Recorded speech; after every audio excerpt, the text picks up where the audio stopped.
President, I want to begin this morning by thanking Chairman Bingaman for his public assurance today that S. 2739, the Consolidated Natural Resources Act of 2008, will not be the final public lands bill taken up by the United States Senate this year. I know that that's going to be encouraging news to the people of my home state, who in particular want to see our treasured Mount Hood receive additional protection and want to make sure that its scenic beauty will be preserved for future generations. As the chair of the Subcommittee on Public Lands and Forests, I know firsthand how important these public lands bills are to folks in the states where the lands are located, and there are several pieces of legislation that involve my home state. The proposals contained in this bill have all passed the House, passed the Senate Energy and Natural Resources Committee, and I hope that they'll become law. I especially want to express my appreciation to the distinguished senior senator from the state of Washington, Senator Murray, who has toiled month after month after month on her extraordinarily important wild sky wilderness legislation. She, of course, is joined in it by our colleague, Senator Cantwell. This is going to be something of great pride to all of us in the Pacific Northwest, and I want to congratulate Senator Murray and Senator Cantwell on their efforts. Today, though, as we deal with 2739, we also include in that legislation that I authored, referred to by Chairman Bingaman, that would provide the Park Service the authority to enter into cooperative agreements to better protect the park's natural resources. Chairman Akaka has joined me in this effort, and I commend him for all of his work to protect our treasured national parks. The legislation also includes another bill to study the Columbia Pacific Natural Heritage Area, something that has been of great importance to the local communities, and it also includes important legislation for my home state to protect our water resources. But it is important to note today that our work cannot be considered done with this legislation. There is another public lands package reflecting the work of many senators in the Energy and Natural Resources Committee, which also contains a number of important pieces of legislation that have strong bipartisan support. Among those bills are two measures vitally important to the people of my home state: the Lewis and Clark Mount Hood Wilderness Act of 2007 and the Copper Salmon Wilderness Act.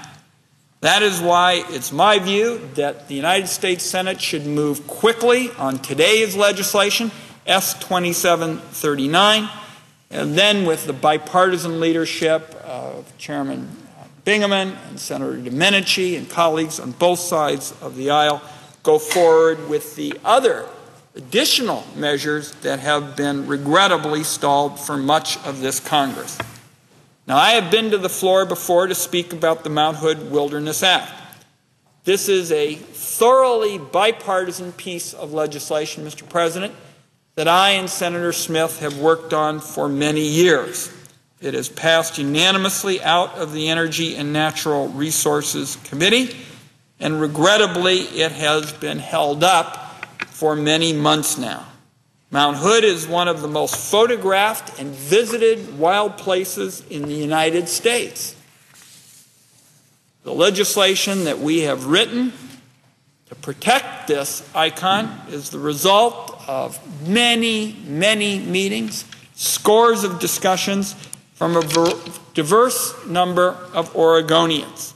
They're anxious to see this legislation move forward, and that is why it's so important that the Senate act after the Senate passes S. 2739.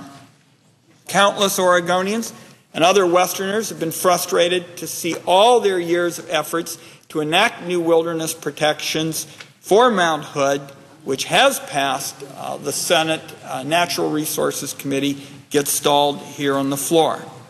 As I've noted in the past, The bill to protect scenic areas, as Lewis and Clark first saw them, has now taken longer to get through the Senate than it took Lewis and Clark to get to Oregon.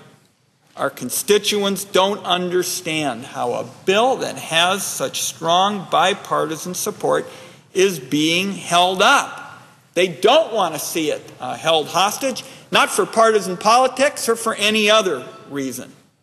And they also feel that copper salmon is a gem that deserves protection. The bipartisan legislation to protect Mount Hood builds on existing Mount Hood wilderness, but adds more wild and scenic rivers and provides a recreation area to allow diverse recreational opportunities. We would protect the lower elevation forests surrounding Mount Hood and the Columbia River Gorge.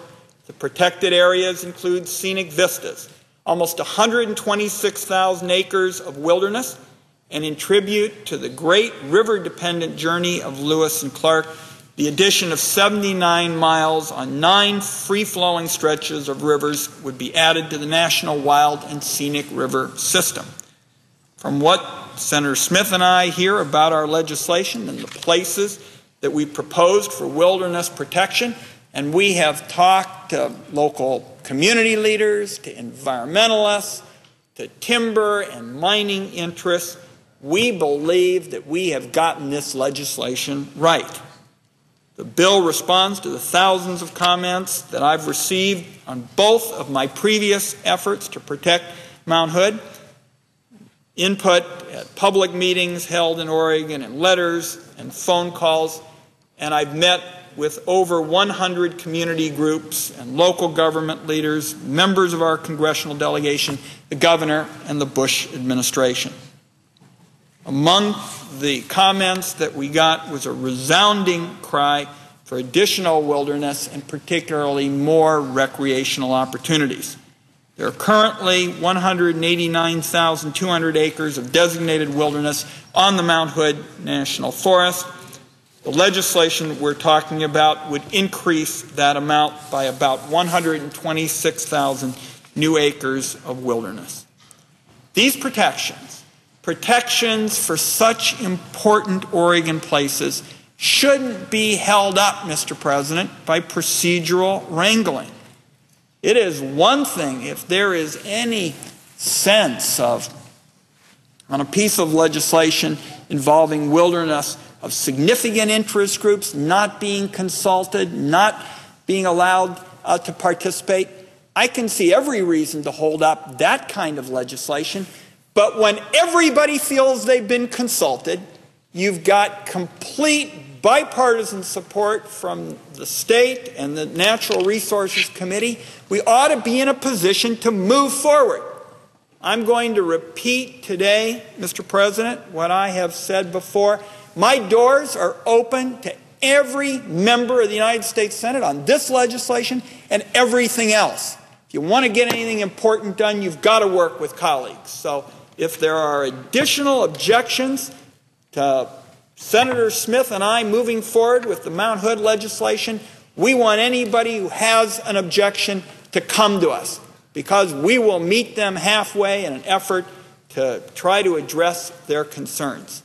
But we've got to do what Chairman Bingaman has pledged today, and that is to have an additional package of bills that are so important. I know the distinguished chairman from New Mexico has measures that are important to him. He's brought a bill to the floor of the United States Senate today because he wants to help all of the communities across this country that have worked to try to address these issues. I commend Chairman Bingaman for it and frankly respect his selflessness in this whole effort. But we have got to move on after we act today. And so I hope that this legislation will pass quickly, and it will then be possible for the United States Senate to turn to the next public lands bill, and we are able to adopt that swiftly. Mr. President, I yield the floor.